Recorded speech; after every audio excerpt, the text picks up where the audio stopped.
Bonjour mes amis, donc pour faire suite à ce merveilleux livre Le poignard dans la plaie, j'aimerais que vous voyez le travail qui a été fait sur la couverture.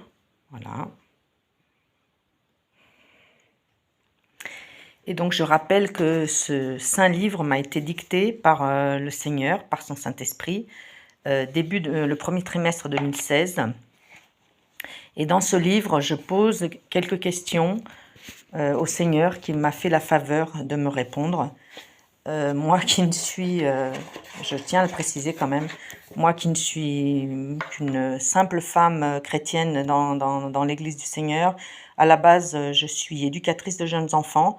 Mes études ne dépassent pas le niveau bac, plus 2 ans dans une école voilà, d'éducatrice de jeunes enfants. Donc je voudrais quand même préciser ça pour que vous compreniez que ces livres n'ont pas pu être écrits par moi parce que je n'ai ni l'intelligence ni la connaissance suffisante pour cela. Mais Dieu fait ce qu'il veut avec qui il veut. Donc voici une question que j'ai posée au Seigneur, c'est par rapport au péché. Et voilà ce que le Saint-Esprit m'a répondu il y a 5 ans. À cause de l'état de péché chronique dans lequel se trouve l'Église, qui est chacun de mes enfants, je lance un avertissement solennel.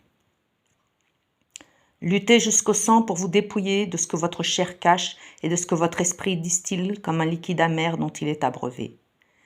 Tels des religieux juifs qui ont sacrifié Jésus sur la croix, dont un pour un gain mercantile, vous revêtez vos beaux habits propres, parfumez votre corps, mais vous venez dans ma maison avec des regards hautains, un front dur et une nuque raide. Vous cherchez ma gloire, mais où ça ? Pensez-vous que le Dieu saint que je suis ne regarde pas à l'état de vos cœurs ? J'en suis affligée profondément. Je retiens ma colère encore un peu de temps pour vous laisser le temps de vous repentir. Ce livre, c'est moi qui l'ai inspiré à ma servante fidèle et obéissante. Celui qui la condamnera par son jugement aura affaire à moi. Si seulement on pouvait voir votre péché suinter des pores de votre peau, on vous viendrait en aide. Vous demanderiez de l'aide, le confesseriez et je vous pardonnerai, mes enfants. Je vous pardonnerai tout.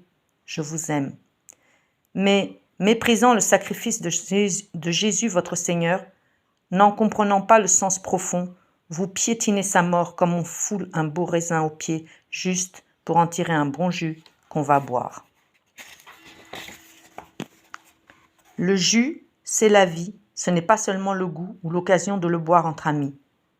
Si la vie ne rentre pas en vous, comment serez-vous purifiés du péché qui se tapit dans vos cœurs ? Déchirez vos cœurs et je vous guérirai, je le promets, moi le Tout-Puissant, le Roi des Rois, l'Éternel. Je ne suis ni aveugle, ni insensible, ni dur, ni lointain, ni froid, mais tout près de ton cœur qui souffre, et j'entends ton cri, mon enfant. J'entends ce cri déchirant dans la nuit, quand tu te crois seul. Je traverse ton âme, ton esprit, et j'y vois les dégâts de cette souffrance. Ta solitude m'émeut, ton désarroi me plante une épée dans mon cœur de père. Viens à moi, je t'en prie, laisse-moi te guérir. Jésus a versé ce sang qu'est sa vie pour ta vie, et ce sang coule toujours pour ta vie. Les drogués, les prostituées, les assassins portent leurs crimes sur eux. La honte de leur péché est aux yeux de tous, et je leur pardonne s'ils se repentent. Et toi, pourquoi te caches-tu à mes yeux ? Qui t'a appris à le faire ? Psaume 112, verset 5. Prêtez avec bienveillance, voilà qui est bien, et gérez ses affaires en respectant le droit. Je suis ce Dieu bon qui donne avec générosité et conduit mes affaires avec honneur. Ma maison est souillée par le déshonneur et la honte.